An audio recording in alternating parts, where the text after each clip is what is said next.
ನನಗೆ ಒಂದು police officer ಪಾತ್ರ ಮಾಡಬೇಕು ಅಂಥೇಳಿ ಒಂದು 10 ಡೇಸ್ ಕಾಲ್ ಶೀಟ್ ಬೇಕು ಅಂಥೇಳಿ 10 ಡೇ ಕಾಲ್ ಶೀಟ್ಗೆ ಒಂದು ಸೈನ್ ತಗೊಂಡು ಒಂದು ಹಾಳೆ ಕೊಟ್ಟರು. So happy in my life, ನನ್ನ ಕಾಲ್ ಶೀಟ್ ತಗೊಂಡ್ಬಿಟ್ಟಿದ್ದಾರೆ. ವಿಷ್ಣುವರ್ಧನ್ ಹಾಕ್ಕೊಂಡು ಕಳ್ಕೊಂಡಿದ್ದೀವಿ, ಅನಂತ್ನಾಗ್ ಹಾಕ್ಕೊಂಡು ಕಳ್ಕೊಂಡಿವಿ, ಶಶಿಕುಮಾರ್ ಹಾಕ್ಕೊಂಡು ಕಳ್ಕೊಂಡಿದ್ದೀವಿ, ದೇವರಾಜ್ ಹಾಕೊಂಡು ಕಳ್ಕೊಂಡಿವಿ, ಹೀರೋಗಳ್ನ ಹಾಕೊಂಡಾಗಿದ್ದೀವಿ. ನನ್ನ ಹಾಕೊಂಡ್ರೆ ಯಾವನು ಮಾಡ್ದನೋ ಮರೇ ಬೇಡ. ಆವಾಗ ದೇಸಾಯಿ ಹೇಳಿದ್ರು ಇಂಟರ್ವಲಲ್ಲಿ ಹೊರಗೆ ಬಂದೆ, ನೀವು ಗೆದ್ದು ನಿಮ್ಮ ಪಾತ್ರ ಗೆದ್ದೋಯ್ತು ಅಂತ. ಯಾವಾಗ ಜನ ಬೈತಾರೆ ಕ್ಯಾರೆಕ್ಟರ್ಗೆ, ದಟ್ ಇಸ್ ಇಂಪ್ರೆಸ್ ಆಗಿದೆ ಅಂತೇಳಿ ಸಿನಿಮಾ ಸೂಪರ್ ಸಕ್ಸಸ್ ಆಯಿತು. ಸಿನಿಮಾದಲ್ಲಿ ಸಕ್ಸಸ್ಸಿಗೆ 100 ಜನ ಅಪ್ಪಂದಿರು, ಫೇಲ್ಯೂರ್ ಅನಾಥ ಅಂತ. ಸಂಘರ್ಷ ರಿಲೀಸ್ ಆಯಿತು, ಅಟ್ರ್ ಫ್ಲಾಪ್ ಸಿನಿಮಾ. ಯಾವಾಗಲೂ ಮನೆ ಕಟ್ಟಬೇಕಾದ್ರೆ ಸ್ವಂತ ಫೌಂಡೇಶನ್ ಮೇಲೆ ಮನೆ ಕಟ್ಟಬೇಕು. ಯಾರದೇ ಫೌಂಡೇಶನ್ ಮೇಲೆ ಮನೆ ಕಟ್ಟಕ್ಕೆ ಹೋದರೆ ಅದು ಆಗೋದಿಲ್ಲ. ನೋಡಪ್ಪ, ಗೌರವವಾಗಿ ಬಂದಿದ್ದೀವಿ, ಹೆಂಡತಿ ಮಕ್ಕಳು ಕರ್ಕೊಂಡು ಹೋಗಿ ಸ್ಟಾರ್ ಹೋಟ್ಲಲ್ಲಿ ಊಟ ಮಾಡ್ಕೊಂಡು ವಾಪಸ್ ಹೋಗ್ಬಿಡು ಅಂದರು.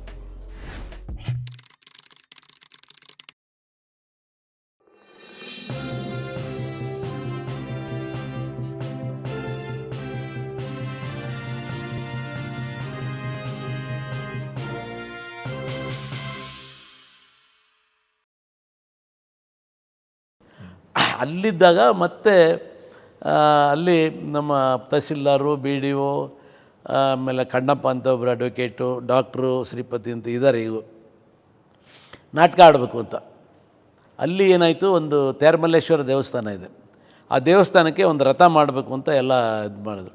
ಅದು ಮಾಡಬೇಕಾದ್ರೆ ಬೆನಿಫಿಟ್ ಶೋ ಮಾಡಬೇಕು ಅಂತೇಳಿ ಆವಾಗ ನಾವೆಲ್ಲ ಸೇರಿಕೊಂಡು ಟಿಪ್ಪು ಸುಲ್ತಾನ್ ನಾಟಕ ಮಾಡಿದ್ವು. ಟಿಪ್ಪು ಸುಲ್ತಾನ್ ನಾಟಕದಲ್ಲಿ ನಾನೇ ಟಿಪ್ಪು ಪಾತ್ರ, ಆಮೇಲೆ ನಾನೇ ಡೈರೆಕ್ಷನ್ ಮಾಡಿ ಎಲ್ಲರೂ ಸೇರಿಕೊಂಡು ರಾತ್ರಿ ಪ್ರಾಕ್ಟೀಸ್ ಮಾಡೋದು, ತಹಸೀಲ್ದಾರಿಂದ ಹಿಡ್ಕೊಂಡು ಎಲ್ಲರೂ.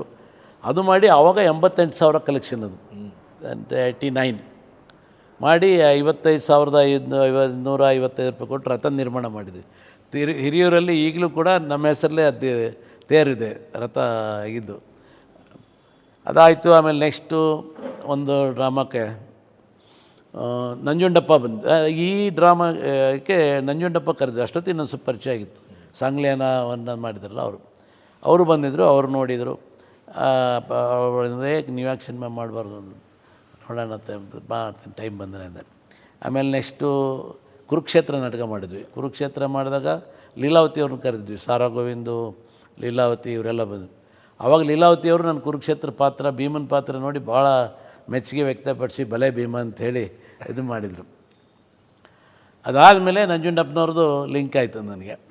ಆಮೇಲೆ ಅವರು CBI ಶಂಕರ್ ಪಾರ್ಟ್ 2 ಏನೋ ಮಾಡೋಕ್ಕೆ ಹೊರಟಿದ್ರು. ಆವಾಗ ನನಗೆ ಕರೆದ್ರು, ಈ ಟೂರಿಸ್ಟ್ ಹೋಟ್ಲಲ್ಲಿ ಇದ್ರು ಅವರು. ಆವಾಗ ಬಂದ್ವಿ. ಬಂದಾಗ ನನಗೆ ಒಂದು ಪೊಲೀಸ್ ಆಫೀಸರ್ ಪಾತ್ರ ಮಾಡಬೇಕು ಅಂಥೇಳಿ ಒಂದು 10 ಡೇಸ್ ಕಾಲ್ ಶೀಟ್ ಬೇಕು ಅಂಥೇಳಿ 10 ಡೇ ಕಾಲ್ ಶೀಟ್ಗೆ ಒಂದು ಸೈನ್ ತಗೊಂಡು ಒಂದು ಹಾಳೆ ಕೊಟ್ಟರು. So happy in my life, ನನ್ನ ಕಾಲ್ ಶೀಟ್ ತಗೊಂಡ್ಬಿಟ್ಟಿದ್ದಾರೆ. ಅದು ಆವಾಗ ರಾಕ್ಲೈನ್ ವೆಂಕಟೇಶ್ ಪರಿಚಯ ಆಗಿದೆ. ಅವರು ಕೂಡ ಅದೇ ಟೂರಿಸ್ಟು 181 ಏನೋ ರೂಮ್ ನಂಬರಲ್ಲಿ ನಿಂತ್ಕೊಂಡಾಗ ಇಬ್ಬರು ಪರಿಚಯ ಆಗಿತ್ತು. ಆವಾಗ ಅವರು ಕೂಡ ಪಾತ್ರ ಕೇಳ್ಕೊಂಡು ಅಲ್ಲಿ ಬಂದಿದ್ದರು. ಅದಾದಮೇಲೆ ಬ್ಯಾಡ್ ಲಕ್ ಏನಾಯಿತು ಅಂದರೆ ಶಂಕರ್ನಾಗ್ ಎಕ್ಸ್ಪೈರ್ ಆಗಿಬಿಟ್ರು ಅಕ್ಟೋಬರ್ ತಿಂಗಳಲ್ಲಿ. ನಾನು ಹಿರಿಯೂರಲ್ಲಿದ್ದಾಗ ಆಯಿತು. ಹಂಗಾಗಿ ಅದು ಸಿನಿಮಾ ಇದಾಯಿತು. ಆಮೇಲೆ ನಂಜುಂಡಪ್ಪ ಕೂಡ ಎಕ್ಸ್ಪೈರ್ ಆಗಿಬಿಟ್ರು. ಸೊ ಅದು ಅಲ್ಲಿಗೆ ಕನಸು ಭಗ್ನ ಆಯಿತು. ಸೊ ಹೀಗಾಗಿ ಆಮೇಲೆ ಮತ್ತೆ ದಾವಣಗೆರೆ ಟ್ರಾನ್ಸ್ಫರ್ ಆಯಿತು. ಅಷ್ಟೊತ್ತಿಗೆ ಸ್ವಲ್ಪ ಸಿನಿಮಾದ್ದು ಮಾಡ್ತಾರೆ ಅಂತ ಗೊತ್ತಿತ್ತಲ್ಲ. ಅದು ಹಿರಿಯೂರಲ್ಲಿ ಒಬ್ಬ ಗುಪ್ತಾ ಅಂತ ಇದ್ದ, ಅವ ಯಾರೋ ಬಾವಳೆ ಅಂತ ಒಬ್ಬ ಡೈರೆಕ್ಟ್ರ್ ಕರ್ಕೊಂಬಂದು ಹೀಗೆ ಒಂದು ಘಾತಕರು ಅಂತ ಸಿನಿಮಾ ಮಾಡ್ತಾಯಿದ್ದೀವಿ, ನೀವು ಒಂದು ಪೊಲೀಸ್ ಆಫೀಸರ್ ಪಾತ್ರ, ಒಳ್ಳೆ ಪಾತ್ರ ಇದೆ, ಮಾಡಬೇಕು ಅಂತ. ಅಭಿಜಿತ್ ಹೀರೋ ಅಂದರು. ಆಯಿತು ಅಂತೇಳಿ ಒಪ್ಕೊಂಡೆ. ಬಂದರು, ಮೇಕಪ್ ಹಾಕಿದ್ರು, ಫೋಟೋ ತೆಗೆದ್ರು, ನಮ್ಮದು ಕಾಲ್ ಶೀಟ್ ತಗೊಂಡ್ರು, ಎಲ್ಲ ಆಯಿತು. ಇದಾದಮೇಲೆ ಏನು ಮಾಡಿದ್ರು, ಇನ್ನು 8 ದಿವಸ ಸ್ಟಾರ್ಟ್ ಆಗಬೇಕು ಸಿನಿಮಾ. ಆವಾಗ ಇಲ್ಲ, ಅದು ಇನ್ನೂ ಫೈನಾನ್ಸ್ ಬಂದಿಲ್ಲ, ಅದಾಗಿಲ್ಲ ಇದಾಗಿಲ್ಲ, ಒಂದು 50,000 ಕೊಡಿ ಅಂಥೇಳಿ 50,000 ಇಸ್ಕೊಂಡ್ರು, ಕೊಟ್ಟೆ. ಹೋದ್ವಪ್ಪ. ಬಂದರು ರಾತ್ರಿ. ನಾ ಶಂಕರ್ ಬಿದ್ರಿ DCP ಅವ್ರನ್ನೂ ಮುಹೂರ್ತಕ್ಕೆ ಕರೆದೆ. ರಾತ್ರಿ 12 ಗಂಟೆಗೆ ಹೈಲ್ಯಾಂಡ್ಸ್ ಹೋಟ್ಲ್ ಎಲ್ಲ ಇದು ದ್ವಾರಕಾ ಹೋಟ್ಲ್ ಮುಂದೆ ಒಂದು ಓಲ್ಡ್ ಹೋಟ್ಲಿತ್ತು, ಅಲ್ಲಿ ಮುಹೂರ್ತ ಆಯಿತು. ಇದಾಯಿತು. ನನಗೆ ಮೇಕಪ್ ಹಾಕಿದ್ರು. ಮಾರನೇ ದಿವಸ ಮಧ್ಯಾಹ್ನ ಕಾಲ್ ಶೀಟ್ ಅಂದರು. ಮಧ್ಯಾಹ್ನ ನೋಡಿದರೆ ಶೂಟಿಂಗೇ ಸ್ಟಾರ್ಟ್ ಆಗಲಿಲ್ಲ. ಇವ್ರ ಹತ್ರ ಆ ಹೀರೋಯಿನ್ನಿಗೆ ಒಂದು ನೈಟಿ ಥರಕ್ಕೆ ದುಡ್ಡಿಲ್ಲ. ಒಂದು ದಿವಸ 2 ದಿವಸ ಕೂತ್ಕೊಂಡೆ. ಆಮೇಲೆ ಏನು ಮಾಡಿ ಮತ್ತೊಂದು 50,000 ಏನೋ ಕೇಳಿದ್ರು. ಮತ್ತು 50,000 1 ಲಕ್ಷ ಕೊಟ್ಟೆ. ಕೊಟ್ಬಿಡ್ತೀವಿ, ಅದು ಬರ್ತದೆ, 2 ದಿವಸ ಬರ್ತದೆ. ಆಮೇಲೆ ಪೂರ ನಿತ್ತ ಹೋಯಿತು. ನಿತ್ತಾದ್ಮೇಲೆ ನಾನೇ ತಗೊಂಡು, ನನಗೆ ಅಷ್ಟೊತ್ತಿಗೆ ಏನಾಗಿತ್ತು, ದಾವಣಗೆರೆಯಿಂದ ನಾನು ಹೊರಟಾಗ ಈ ಸಿನಿಮಾ ಪಾತ್ರಕ್ಕೆ ದಾವಣಗೆರೆಯಲ್ಲ ಪೇಪರಲ್ಲಿ ಬಿ ಸಿ ಪಾಟೀಲ್ ಚಿತ್ರರಂಗಕ್ಕೆ ಅಂತ ಒಂದು ದೊಡ್ಡ ದೊಡ್ಡ ಪೇಜ್ಗಟ್ಟಲೆ ಬರೆದ್ಬಿಟ್ಟಿದ್ರು. ಮರ್ಯಾದೆ ಪ್ರಶ್ನೆ, ಈಗ ವಾಪಸ್ ಹೋಗೋದು ಹೆಂಗೋ ಮಾಡಿ ಸಿನಿಮಾ ಮುಗಿಸ್ಬೇಕದ, ನಾವೇ ಮುಗಿಸ್ಬಿಡೋಣ, 8-10 ಲಕ್ಷದ ಸಿನಿಮಾ ಮುಗಿತು ಹೆಂಗೆ ಅಂತೇಳಿ ಮಾಡಬೇಕು ಅಂತ ಹೋಗಿ ಹೊರಟಾಗ ವೇಮನ್ ರೆಡ್ಡಿ ಅಂತ ಒಬ್ಬರು ಕಾಂಟ್ರಾಕ್ಟ್ರು, ಅವರು ದ್ವಾರಕಾ ಹೋಟ್ಲಾಗಿ 104 ಯಾವಾಗಲೂ ಇರ್ತಾಯಿದ್ರು. ಅವರು, ನಾನು ಹಿರಿಯೂರಲ್ಲಿ ಸಬ್ ಇನ್ಸ್ಪೆಕ್ಟರ್ ಇದ್ದಾಗ ನಮಗೆಲ್ಲ ಕಾಂಟ್ಯಾಕ್ಟ್ ಇತ್ತು. ಅವರು ನಮಗೆಲ್ಲ ಸ್ಕಾಚ್ ವಿಸ್ಕಿ ಬಾಟ್ಲ್ ಕೊಟ್ಟು ಹೋಗೋರು ಅವರು. ನಾ ಹಿಂಗೆ ಅಂತ ಹೇಳಿದೆ, ದಡ್ಡ ಇದೆ ನೀನು, ಯಾವಾಗಲೂ ಮನೆ ಕಟ್ಟಬೇಕಾದ್ರೆ ಸ್ವಂತ ಫೌಂಡೇಶನ್ ಮೇಲೆ ಮನೆ ಕಟ್ಟಬೇಕು, ಯಾರದೇ ಫೌಂಡೇಶನ್ ಮೇಲೆ ಮನೆ ಕಟ್ಟಕ್ಕೆ ಹೋದರೆ ಅದು ಆಗೋದಿಲ್ಲ. ನೋಡಪ್ಪ, ಗೌರವವಾಗಿ ಬಂದಿದ್ದೀಯ, ಹೆಂಡತಿ ಮಕ್ಕಳು ಕರ್ಕೊಂಡು ಹೋಗಿ ಸ್ಟಾರ್ ಹೋಟ್ಲಲ್ಲಿ ಊಟ ಮಾಡ್ಕೊಂಡು ವಾಪಸ್ ಹೋಗ್ಬಿಡು ಅಂದರು. ಸರಿ, ಅಲ್ಲಿಂದ ವಾಪಸ್ ಹೋದೆ. ವಾಪಸ್ಸು ದಾವಣಗೆರೆಗೆ ಹೋದೆ. ಸಿನಿಮಾ ಅದು ಅಲ್ಲಿಗೆ ನಿಲ್ತು.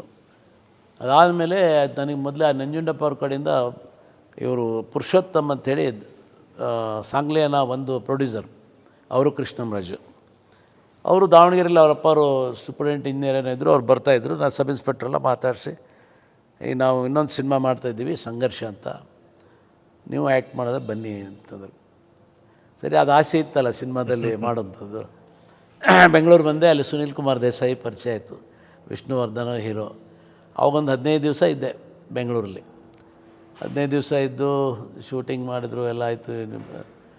ಆದಮೇಲೆ ಪ್ರೊಜೆಕ್ಷನ್ ಇತ್ತು, ಪ್ರೀಮಿಯರ್ ಶೋ ವಸಂತ ಕಲರ್ ಲ್ಯಾಬಲ್ಲಿ.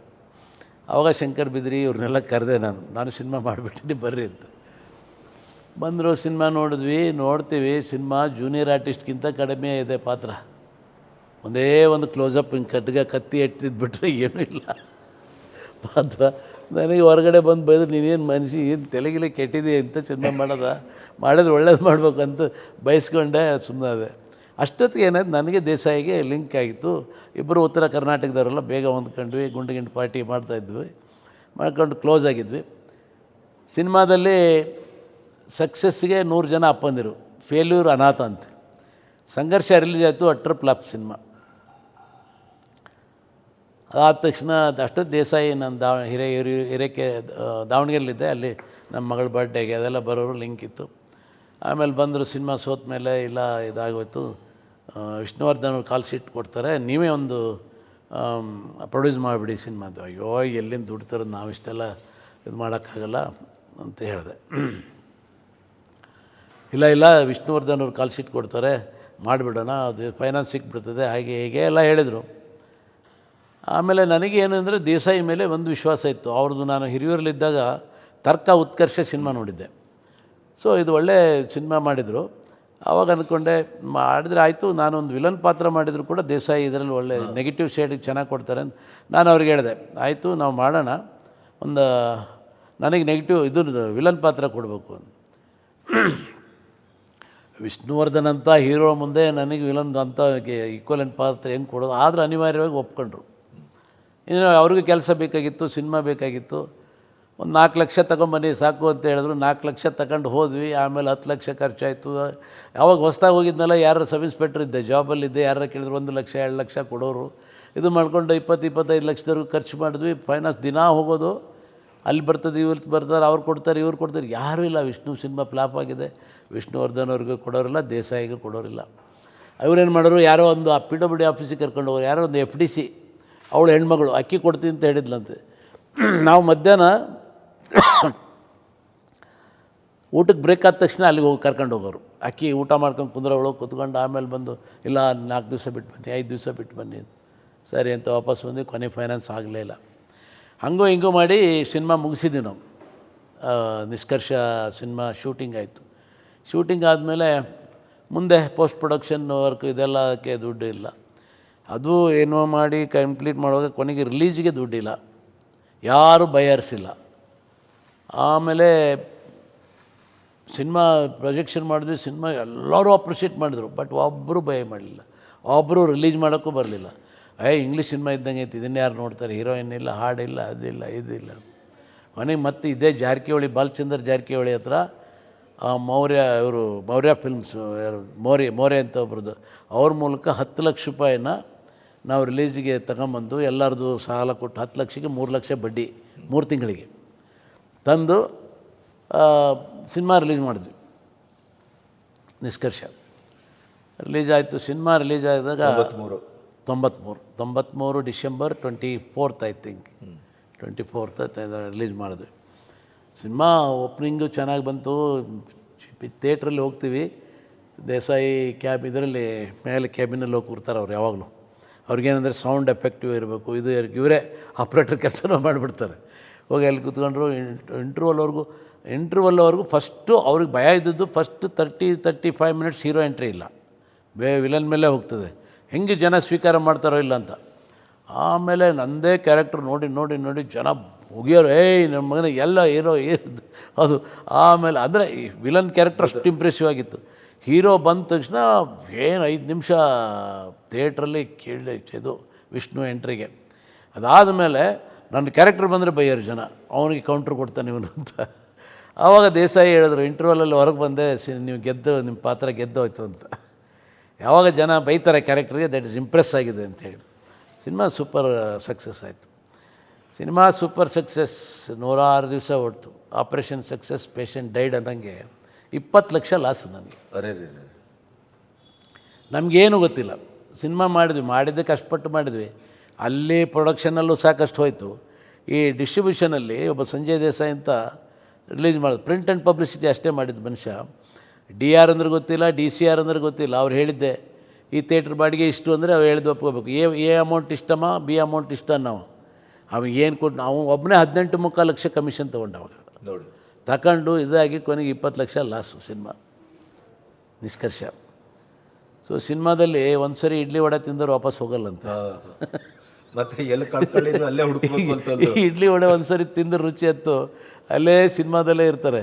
ಅದಕ್ಕೆ ನೋಡಿ, ಸಿನಿಮಾದಲ್ಲಿ ನಿಮಗೆ ಬರೋರೆಲ್ಲರೂ ಆರ್ಟಿಸ್ಟ್ಗಳಾಗಬೇಕು ಅಂತ ಬರ್ತಾರೆ. ಕೊನೆಗೆ ಅಲ್ಲಿ ಪ್ರೊಡಕ್ಷನ್ ಬಾಯಿಗೆ ಸೇರ್ಕೊತಾನೆ, ಮೇಕಪ್ ಟಚಪ್ಗೆ ಸೇರ್ಕೊತಾನೆ. ಹೆಂಗೋ ಇವತ್ತಿಲ್ಲ ನಾಳೆ ನಾನು ಆ್ಯಕ್ಟ್ರ್ ಆಗಬೇಕು ಅಂತಲೇ ಬಂದಿರ್ತಾರೆ. ಸೊ ಹಂಗೆ ಬಂದವರು ವಾಪಸ್ ಹೋಗಲ್ಲ ಅನ್ನಂಗೆ. ಅದಾದಮೇಲೆ ಇನ್ನು ಅದು ನಿಷ್ಕರ್ಷ ಸಕ್ಸಸ್ ಬೇರೆ ಕೊಟ್ಟಿತ್ತಲ್ಲ. ನನಗೆ ಪದವಿ ಪ್ರಮಾಣ ಇದು ಬಂತು, ಆಫರ್ ಬಂತು ವಿಜಯಕಾಂತ್ ಅವರು. ನಿಷ್ಕರ್ಷ ಆದಮೇಲೆ 20 ದಿವಸ ಕಾಲ್ಶೀಟ್ ಕೇಳಿದ್ರು ಅವರು ಇದಕ್ಕೆ, ವಿಲನ್ ಪಾತ್ರಕ್ಕೆ. ನಾನು ಅವಾಗ ಈ ಜಾಣ ಒಪ್ಕೊಂಡ್ಬಿಟ್ಟಿದ್ದೆ ಸರಗೋವಿಂದ ಅವ್ರದ್ದು. ಇದನ್ನು ಕನ್ನಡ ಬಿಟ್ಟು ಹೆಂಗೆ ಹೋಗೋದು ಅಂತೇಳಿ ನಾನು ರಿಜೆಕ್ಟ್ ಮಾಡಿ ಬಂದೆ. ಅಲ್ಲಿ ಹೋಗ್ಬಿಟ್ಟಿದ್ದೀರಿ ವಾಪಸ್ ಆವಾಗ ಪ್ರಕಾಶ್ ರೈ ನಮ್ಮ ಪಿಕ್ಚರಲ್ಲಿ ಇನ್ನೂ ಹೋಗಿರಲಿಲ್ಲ ಅವರು. ನಮ್ಮ ಸಿನಿಮಾದಲ್ಲಿ 5,000 ಕೊಟ್ಟಿದ್ದು ಅವಾಗ. 45-50 ದಿವಸ ಶೂಟಿಂಗಿಗೆ. ಈ ಗುರುಕಿರಣ್ ಅವರೆಲ್ಲ ಏನಿಲ್ಲ, ಬರೀ ಊಟ ತಿಂಡಿ ಅಷ್ಟೇ, ಅದ್ರಲ್ಲಿ ಪಾತ್ರ ಮಾಡಿದ್ದಾರೆ ಅವರೆಲ್ಲ. ಪ್ರಕಾಶ್ ರೈಗೆ 5,000 ರೂಪಾಯಿ ಕೊಟ್ಟಿದ್ವಿ. ನನಗೆ ಫಸ್ಟ್ ಆಫರ್ ಬಂದು ನಾನು ರಿಜೆಕ್ಟ್ ಮಾಡಿ ಬಂದೆ. ಆಮೇಲೆ ಸೆಕೆಂಡ್ ಪೂರ್ಣ ಸತ್ಯ ಮಾಡಿದ್ವಿ, ಆಗಲಿಲ್ಲ. ಅಲ್ಲಿ ಇಲ್ಲಿ ದಾವಣಗೆರೆಯಲ್ಲಿ ಶೂಟಿಂಗ್ ಮಾಡಿ ಬಂದು ರಿಲೀಸ್ ಮಾಡಿದ್ವಿ. ಉರ್ದು ಗಲಾಟೆ ಆಯಿತು, ಹೋಯ್ತು. 3ನೇ ನಿರ್ಬಂಧ ಅಂತ ಒಂದು ಚಿತ್ರ ಮಾಡಿದ್ವಿ. ಶಶಿಕುಮಾರು, ಅನಂತ್ನಾಗ್ ಹಾಕ್ಕೊಂಡು, ಬಾಂಬೆ ಕುಮಾರ್ ಬಂಗಾರಪ್ಪ, ಬಾಂಬೆ ಫೈಟರ್ ಶೆಟ್ಟಿ ಅವರು ಕರ್ಕೊಂಬಂದು. ಆವಾಗ 26 ದಿವಸ ಕ್ಲೈಮ್ಯಾಕ್ಸ್ ಮಾಡಿದ್ದು ನಾವು. ಅದರಲ್ಲಿ ಒಂದು ಕ್ಯಾಮ್ರಾ ಹೊಡೆದೋಯ್ತು. ನಾವು ಸೈಡಿಗೆ ಕಟ್ಕೊಂಡು ರಿಗ್ ಹೋಗುವಾಗ ಅಪೋಸಿಟ್ ಒಂದು ಕ್ಯಾಮ್ರಾ ಹೊಡೆದು, ಅದು ದೊಡ್ಡ ಬಜೆಟ್ಟಾಗಿ ಅದರಲ್ಲಿ ಜಯಮಾಲ ಅವರು ಆ್ಯಕ್ಟ್ ಮಾಡಿದರು, ಅನಂತ್ನಾಗು ಮಾಡಿದರು. ಎಲ್ಲ ಮಾಡಿ ಅದು ಕೂಡ ಲಾಸ್ ಆಯಿತು. ಸೊ 4ನೇದು ಡೇವಿಡ್ ಇದರಲ್ಲಿ ಜೈ ಹಿಂದ್ ಅಂತ ಮಾಡಿದ್ವಿ, ದೇವರಾಜನ ಹಾಕ್ಕೊಂಡು ಮಾಡಿದೆ. ಅದು ಕೂಡ ವರ್ಕೌಟ್ ಆಗಲಿಲ್ಲ. ಅಷ್ಟೊತ್ತಿ ದಾವಣಗೆರೆ ಮನೆ ಮಾರಿದ್ದೆ ಸಾಲಕ್ಕೆ. ದಾವಣಗೆರೆಯಲ್ಲಿ ಒಂದು 87ರಲ್ಲಿ ಮನೆ ಕಟ್ಟಿದ್ದೆ. ಅದನ್ನು ದಾವಣಗೆರೆ ಮನೆ ಸೇಲ್ ಮಾಡಿ ಬಂದು ಆವಾಗ ಮಹೇಂದ್ರ ಅವರೆಲ್ಲ ಬಂದರು. ನಾವೇ ಒಂದು ಸಿನಿಮಾ ಮಾಡೋಣ, ನೀವೇ ಹೀರೋ. ವಿಷ್ಣುವರ್ಧನ್ ಹಾಕ್ಕೊಂಡು ಕಳ್ಕೊಂಡಿದ್ದೀವಿ, ಅನಂತ್ನಾಗ್ ಹಾಕ್ಕೊಂಡು ಕಳ್ಕೊಂಡಿದ್ದೀವಿ, ಶಶಿಕುಮಾರ್ ಹಾಕ್ಕೊಂಡು ಕಳ್ಕೊಂಡಿದ್ದೀವಿ, ದೇವರಾಜ್ ಹಾಕ್ಕೊಂಡು ಕಳ್ಕೊಂಡಿದ್ದೀವಿ. ಹೀರೋಗಳ್ನ ಹಾಕ್ಕೊಂಡಾಗಿದ್ದೀವಿ. ನನ್ನ ಹಾಕ್ಕೊಂಡ್ರೆ ಯಾವನು ಮಾಡ್ದಾನ ಮರೆ ಬೇಡ. ಇಲ್ಲ ಒಂದು ಲೋ ಬಜೆಟ್ ಮಾಡೋಣ ಹಂಗೆ. ನಾ ಯಶವಂತಪುರ ಇನ್ಸ್ಪೆಕ್ಟ್ರು. ಎಲ್ಲ ಅಷ್ಟೊತ್ತಿಗೆ ನಿರ್ಬಂಧ ಮಾಡುವಾಗ ಯಶವಂತಪುರದಲ್ಲಿ ಇನ್ಸ್ಪೆಕ್ಟ್ರ್ ಆಗಿದ್ದೆ. ಆಮೇಲೆ ಇವೆಲ್ಲ ಮಾಡಿದೆ. ನಿರ್ಬಂಧ ಜೈ ಹಿಂದ್ ಮಾಡುವಾಗ ಯಶವಂತಪುರ ಇನ್ಸ್ಪೆಕ್ಟ್ರು. ಕೌರವ ಮಾಡ್ಬೇಕಾದ್ರೆ ಅಲ್ಲೇ ಇದ್ದೆ. ಏನು ಮಾಡೋದು, ದುಡ್ಡೆಲ್ಲ ಎಲ್ಲಿಂದ ಮಾಡೋದು, ನೀವೇ ಹೀರೋ ಅಂದರು. ಆಮೇಲೆ ಹಂಸಲೇಖ ಹತ್ರ ಮ್ಯೂಸಿಕ್ ಮಾಡಬೇಕು, ಇದೆಲ್ಲ ಹಂಸಲೇಖಗೆ ಅವಾಗ ಸಿನಿಮಾ ಇಲ್ಲ, ಮಹೇಂದ್ರಗೆ ಸಿನಿಮಾ ಇಲ್ಲ, ನಾನು ಹೀರೋ ಆಗ್ಬೇಕು. ಹೆಂಗೆ ಯಾವ ಧೈರ್ಯದ ಮೇಲೆ ಮಾಡೋದು? ಆಮೇಲೆ ಹಂಸಲೇಖನೂ ಒಪ್ಕೊಂಡ್ರು ಮಾಡ್ತೀನಿ ಅಂತ, ಇದು ಮಾಡ್ಕೊಂಡು ದುಡ್ಡಿಲ್ಲ. ಆಮೇಲೆ ನಾನು ದಾವಣಗೆರೆ ಮನೆ ಮಾರಿದ್ನಲ್ಲ, ಅದರಲ್ಲಿ 3 ಲಕ್ಷ ದುಡ್ಡು ಉಳಿದಿತ್ತು, ಸಾಲ ಎಲ್ಲ ತೀರಿಸಿ. ಅದರಲ್ಲಿ 240 ಕೊಟ್ಟು ಒಂದು ಸೈಟ್ ತೊಗೊಂಡೆ ಇದರಲ್ಲಿ, ನಮ್ಮ JP ನಗರದಲ್ಲಿ. ಅವ್ರು ನಮ್ಮ ಡಾಕ್ಟರ್ ಶ್ರೀನಿವಾಸ ಮೂರ್ತಿ ಅಂತ ಇದ್ದರು, ಅವರಿಂದ ಮಾಡಿದರು. ಆ ಸೈಟ್ ಇತ್ತು, ಆ ಸೈಟಲ್ಲಿ ಮನೆ ಕಟ್ತೀನಿ ಅಂತ 8 ಲಕ್ಷ ರೂಪಾಯಿ ಸಾಲ ತಗೊಂಡೆ. ಸ್ಟೇಟ್ ಬ್ಯಾಂಕ್ ಆಫ್ ಇಂಡಿಯಾ ಮೈಸೂರಲ್ಲಿ ಯಶವಂತಪುರ ಬ್ರ್ಯಾಂಚ್, ನಾ ಅಲ್ಲೇ ಇನ್ಸ್ಪೆಕ್ಟ್ರಲ್ಲ, ತಗೊಂಡು ಅಲ್ಲಿಂದ ಆ ದುಡ್ಡನ್ನೆಲ್ಲ ಯೂಸ್ ಮಾಡಿ ಕೌರವ ಸ್ಟಾರ್ಟ್ ಮಾಡಿದ್ವಿ. ಪ್ರೇಮ ಹಾಕ್ಕೊಂಡ್ರೆ, ಪ್ರೇಮಗೆ 75,000 ಅವಾಗ ಹಾಕ್ಕೊಂಡು ಸ್ಟಾರ್ಟ್ ಮಾಡಿದ್ವಿ. ಹಂಸಲೇಖ ಮ್ಯೂಸಿಕ್ಕು. ಅದು ಒಂಥರ ಬಿಗಿನಿಂಗಿಂದನೇ ಏನೋ ಇದು ಒಂದು ಸಿಮ್ಟಮ್ಸ್ ಪಾಸಿಟಿವ್. ಆಮೇಲೆ ಹಿಂಗೆ ಒಂದು ಗಿರಿಜಾ ಮೀಸೆ ಬಿಡಬೇಕು ಅಂದರು. ನಾನು ಯಶವಂತಪುರ ಇನ್ಸ್ಪೆಕ್ಟ್ರ್ ಇದ್ದಾಗ ಒಂದು 8 ದಿವಸ ಗಡ್ಡ ಬಿಟ್ಟು ಇಷ್ಟು ಹಿಂಗೆ ಮೀಸೆ ಬಿಟ್ಕೊಂಡು ಅಲ್ಲೇ ಯೂನಿಫಾರ್ಮ್ ಹಾಕ್ಕೊಂಡು ಪ್ರತಿದಿನ ಹಂಸಲೇಖ ಮನೆ ಹೋಗ್ತಾಯಿದ್ವಿ. ಬಸವೇಶ್ವರ ನಗರದಲ್ಲಿ ಅವ್ರ ಮನೆ ಎಲ್ಲ. ಅದು ಅಲ್ಲಿ ಹೋದಾಗ ಕಾಂಪೋಸ್ ಮಾಡಿ ಕೂತ್ಕೊಂಡು ಅಲೋ ಮೀಸೆ ನೋಡ್ಬಿಟ್ಟು ಅಲೋ ಕೌರವೇಶ, ಇದೇನಿದು ಹೊಸ ವೇಷ ಅಂತ ಅದನ್ನೇ ಹಾಡು ಮಾಡಿದ್ರು ಅವರು. ಇದು ಮಾಡಿಕೊಂಡು ಆವಾಗ ಅವ್ರಿಗೆ 1 ಲಕ್ಷ ರೂಪಾಯಿ ರೆಮ್ಯುನರೇಷನ್ ಹಂಸಲೇಖಗೆ ನಾವು ಕೊಟ್ಟಿದ್ದು. ಅದು ಮಾಡಿ ಕೌರವ ಹಾಡುಗಳು ಆಯಿತು, ಇದಾಯಿತು, ಶೂಟಿಂಗ್ ಮಾಡಿದ್ವಿ. ಇದೆ ಕೊನೆಗೆ ಮತ್ತೆ ಎಲ್ಲೋ ಒಂದಷ್ಟು ಸಾಲ ತೊಗೊಂಡು ಸಿನಿಮಾ ಮುಗಿಸಿ. ಬಟ್ ಅದಕ್ಕೇನಾಯ್ತು ಅಂದರೆ, ನಮ್ಮ ಕೌರವ ಅನೌನ್ಸ್ ಮಾಡ್ತಿದ್ದಂಗೆ ನನಗೆ ಹೈದರಾಬಾದ್ ಕರ್ನಾಟಕ ಸೇಲ್ ಆಗಿತ್ತು. ಸೇಲ್ ಅಂದರೆ 25,000 ರೂಪಾಯಿ ಅಡ್ವಾನ್ಸ್ ಕೊಟ್ಟು ಹೋಗ್ಬಿಟ್ರು ಅವಾಗ. ಏನೋ ಒಂದು good symptoms, start with good ಇದು ಅಂತೇಳಿ ಅದು ಮಾಡಿಕೊಂಡು ಆಮೇಲೆ ಆಡಿಯೋ ಮಧು ಅವ್ರು ತೊಗೊಂಡ್ರು ಕೇಳಿ. ಆಮೇಲೆ ರಿಲೀಸ್ ಮಾಡಿದ್ವಿ. ಆಡಿಯೋ ಸೂಪರ್ ಡೂಪರ್ ಹಿಟ್ ಆಯಿತು, ಸಿನಿಮಾನೂ ಹಿಟ್ ಆಯಿತು.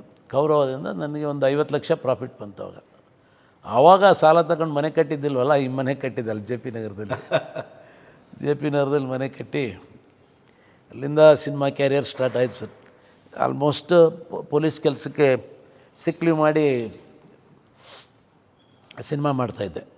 1999ನಲ್ಲಿ ಕೌರವ ಆಯಿತು. ಆಮೇಲೆ ಪ್ರೇಮಾಚಾರಿ, ದಳವಾಯಿ, ಲಂಕೇಶ ಇವೆಲ್ಲ 1 by 1 ಹೀರೋ ಆಗಿಬಿಟ್ಟಿದ್ದೆ.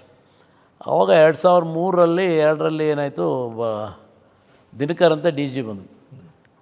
ನಾನು ಹಿಂದೆ ಜಾರ್ಜ್ ಅಂತ ಅನ್ನೋರಿಗೆ ಭಾಳ ಕ್ಲೋಸ್ ಆಗಿದ್ದೆ. ದಾವಣಗೆರೆ DIG ಇದ್ರಲ್ಲ, ಅವ್ರು ಇಲ್ಲಿ ಬಂದು DG ಆದಾಗ ನಾನು ಇಂಟೆಲಿಜೆನ್ಸಲ್ಲೇ ಇಟ್ಕೊಂಡು ನನಗೆ ಫುಲ್ ಬಿಟ್ಬಿಟ್ಟಿದ್ರು ಸಿನಿಮಾ ಮಾಡ್ಕೊಂಡಿರೋ ಅಂತ. ಜೀಪು ಇತ್ತು, ಎಲ್ಲ ಇತ್ತು, ಇದು ಮಾಡ್ಕೊಂಡಿದ್ದೆ. ಅವ್ರಿಗೆ ಆಗ್ತಿರಲಿಲ್ಲ. ಅವ್ರು ಇವನ ಜೊತೆ ಕ್ಲೋಸ್ ಅಂದರೆ ನನ್ನ ಮೇಲೆ ವೆಂಜನ್ಸ್ ಅವ್ರಿಗೆ. ಇವರು ಸ್ಯಾಡಿಸ್ಟ್ ಒಂಥರ ಮನುಷ್ಯ. ಅವರೆಲ್ಲ ಹೇಳೋರು ಅಲ್ಲಿ. ಅವಾಗ ಪೇಜ್ಗಟ್ಟಲೆ ಪಬ್ಲಿಸಿಟಿ ನಾವು ರಿಲೀಸ್ಗೆಲ್ಲ ಕೊಟ್ಟು, she is a police officer, is with a girl, this one that one, how you can do this that ಅಂತೇಳಿ ಇದು ಮಾಡ್ಕೊಂಡು ಕೊನೆಗೆ ಅವ್ರು ನನಗೆ he has given false report and acting in the movies ಅಂತ ನನ್ನ ಮೇಲೆ ಒಂದು ಕೇಸ್ ರಿಜಿಸ್ಟರ್ ಮಾಡಿ ನಾನು ಸಸ್ಪೆಂಡ್ ಮಾಡಿದ್ರು. ನಾನು ಸಿಕ್ ಲೀವ್ ಇದ್ದರು. ನಾನು ಅಷ್ಟೊತ್ತಿಗೆ ವಾಲಂಟ್ರಿ ರೆಸಿಗ್ನೇಷನ್ ಕೇಳಿಬಿಟ್ಟಿದ್ದೆ. 2002ರಲ್ಲಿ SM ಕೃಷ್ಣ ಅವ್ರು ಏನು ಮಾಡಿದರು, ಇದ್ಯಾವುದೋ ಒಂದು ಶಿವರಾಮ್ ಅವ್ರ ಗಲಾಟೆ ದಾವಣಗೆರೆಯಲ್ಲಿ JH ಪಟೇಲ್ರದ್ದು ಇದಾಯ್ತಂತೆ. ಸೊ ಅವರು ತೀರ್ಕೊಂಡಾಗ ಹೋಗಲಿಲ್ಲ DC ಅಂಥೇಳಿ ಸಿನಿಮಾ ಮಾಡ್ಕೊಂಡಿದ್ರು ಅಂತ. ಅದಕ್ಕೇನು ಮಾಡಿದ್ರು ಅವರು, ಗೌರ್ಮೆಂಟ್ ಸರ್ವೆಂಟ್ ಆ್ಯಕ್ಟ್ ಮಾಡಬಾರ್ದು ಅಂಥೇಳಿ ಒಂದು ರೂಲ್ ಇತ್ತು. ಅದನ್ನು ವಿಧಾನಸಭೆಯಲ್ಲೆಲ್ಲ ಡಿಸ್ಕಸ್ ಆಗಿ ಇದಾಯಿತು, ಮಾಡಬಾರ್ದು ಅಂತ ಒಂದು ಮತ್ತೆ ನಿರ್ದೇಶನ ಮಾಡಿದರು. ಆವಾಗ ವಾಲಂಟ್ರಿ ಕೊಟ್ಟೆ ನಾನು. ವಾಲಂಟ್ರಿ ನನ್ನ ಕೈಲಿ ಆಗಲ್ಲ ಅದು. ವಾಲಂಟ್ರಿ ಕೊಟ್ಟ ಮೇಲೆ ಈ ಮನುಷ್ಯ ನನಗೆ ಸುಳ್ಳು ಸರ್ಟಿಫಿಕೇಟ್ ಕೊಟ್ಟರು, ನಾನು ಸಸ್ಪೆಂಡ್ ಮಾಡಿದರು. 1 ವರ್ಷ 2 ವರ್ಷ ಮತ್ತೆ ನಾನು ಸಸ್ಪೆಂಡ್ ಆಗಿದ್ದೆ. ಆವಾಗ ಸಿನಿಮಾ ಮಾಡ್ಕೊಂಡೇ ಇದ್ವಿ.